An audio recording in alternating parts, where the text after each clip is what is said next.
Jai Mahamaya Ki Jai. In our last discourse, we heard about Sri Ramachandra performing the Divine Mother Navratri ceremony, and with that strength and guidance, he was able to overcome Ravana, conquer Sri Lanka, and return Sita to her rightful place. Now we go on, we also finished book 3. Now we go on to book 4, chapter 1, and we'll read from there. King Jamanajaya said, O Veda Vyasa, the chief amongst the Munis, the ocean of all knowledge, O sinless one, the Lord and well-wisher of our families, I come to you with a mind to ask you certain questions. I heard of yore, but I do not know why was that illustrious son of Surasena,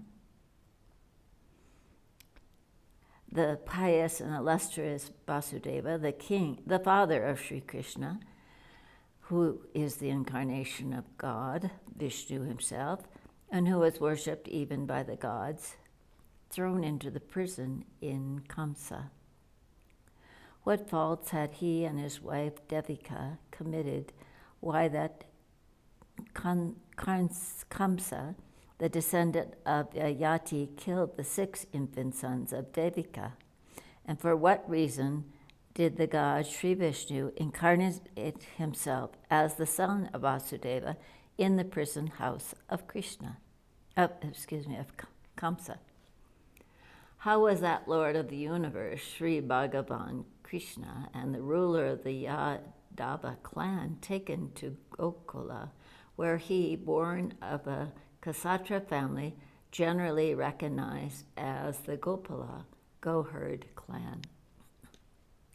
Why were his father Vasudeva and mother Devika thrown into prison, and why did not Sri Krishna, of indomitable power and capable to create and preserve the worlds, could release instantly his father and mother from their imprisoned state?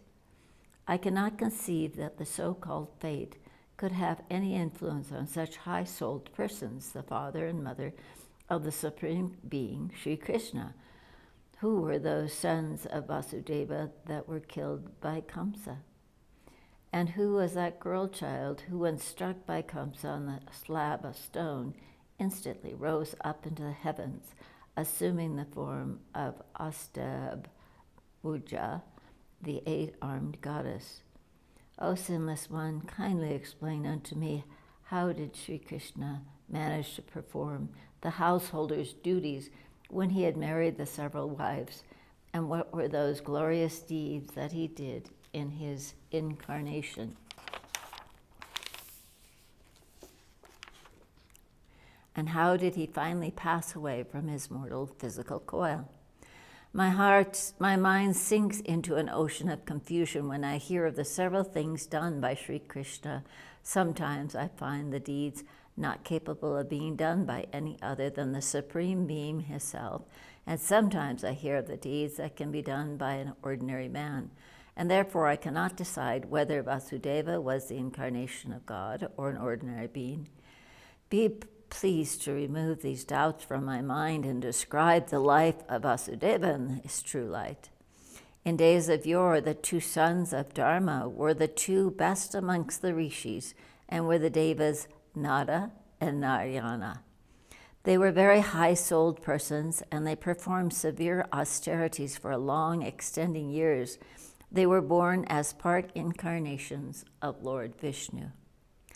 And for the good of the world did they perform penance, controlling their 6 passions and free from desires.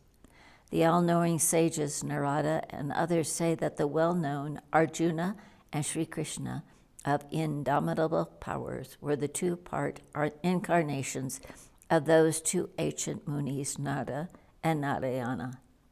How came those 2 devas, Nada and Narayana, to be born in the 2 bodies of Krishna and Arjuna, though they did not relinquish their previous bodies? And also, when those 2 munis had attained liberation, their goal in this in their yoga by performing severe penances, how could they again be born in other bodies? If any Sudra dies performing his own religion, he takes up a Vyasa body, and in the next incarnation, if any Vyasas die, so he takes up a Ksatra body, and a Ksatra, when adhering to his own rites and ceremonies, dying, takes on a Brahmana body in his next incarnation. And if a Brahmin be free from desires and resorts to the path of peace, when he dies, he becomes free from incarnations and is saved from this disease of getting into the world. Now the reverse seems to have taken place in the case of Nada and Narayana. In spite of withering up their bodies by hard penances, they took up Ksatra bodies. Under what influence of karma did they take up this birth when they were yogis? Or might they, the Brahmins, become Ksatras owing to some curse? Whatever it may be, kindly remove my doubts, explaining to me their causes.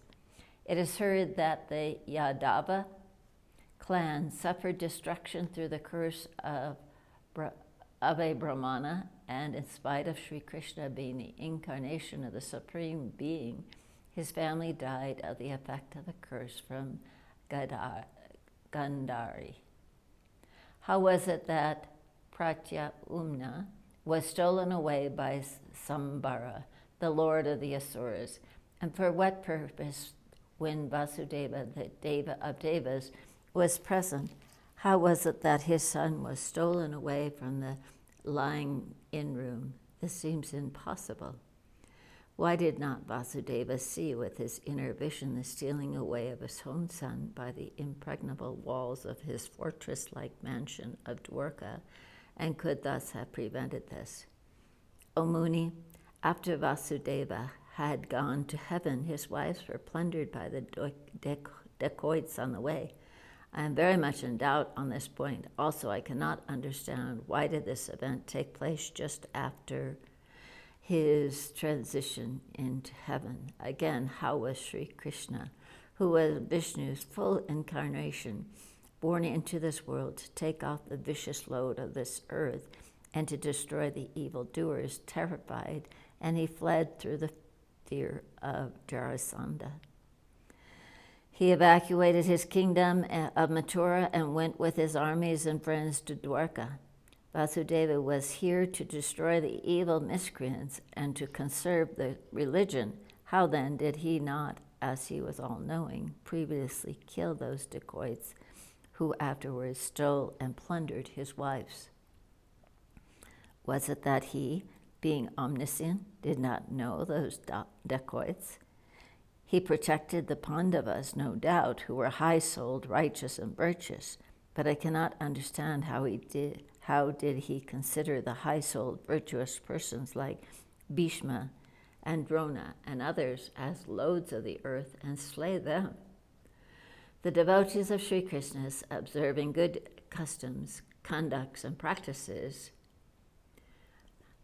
Yudhishthira and his brothers performed the Rajasa sacrifice according to rules, giving various offerings to the Brahmins and dependent entirely on Vasudeva. Still, O Muni, they suffered terrible hardships, where their virtuous deeds by this time.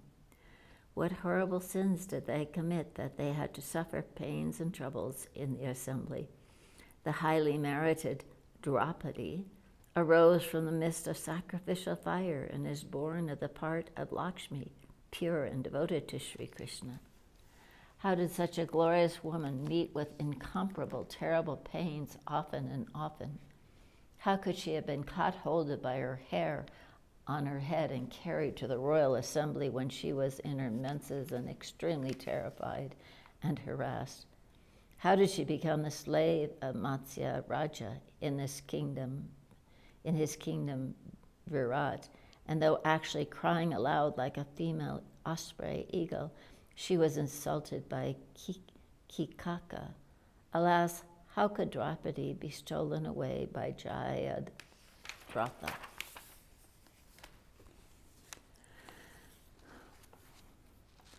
Though laterally released by the Pandavas, What evil deeds did the Pandavas come in their previous birth that they had to befall under so many telling difficulties?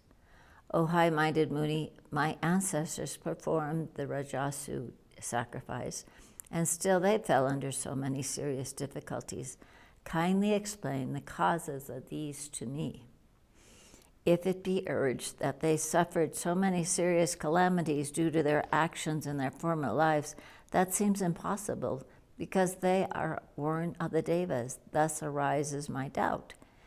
Be pleased to explain to me again how the Pandavas, the son of Kunti, of good conduct and knowing the illusory nature of the world, why did they, out of pretense, kill Bhisma, Drona, and others? This appears a riddle to me, that these Pandavas were led to this extermination of their race, being inspired by Sri Krishna to do this horrible act. Rather to live on begging alms and to live on rice growing wild, or to live as an artisan or an artist, to kill the valiant warriors unlawfully in battle, simply out of voluptuous greed. O best of the Munis, you have preserved this extirpated race by producing the Golaka sons born by other persons of women after their husbands are dead, of indomitable powers. And why did my honored father, born of Uttara in this respected family, encircle a snake around the neck of the Brahmin ascetic? Nobody born of a Kshatriya family shows signs of hatred and jealousy toward a Brahmin. Is it that my father showed such feelings to that ascetic who took the vow of silence? O best of Munis, these things and lots of others are troubling my mind with many grave doubts.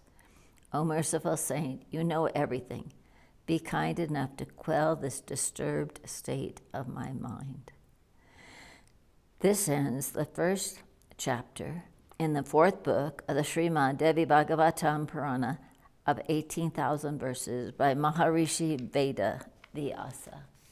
Jai Mahamaya ki jai, Bole Baba ki jai.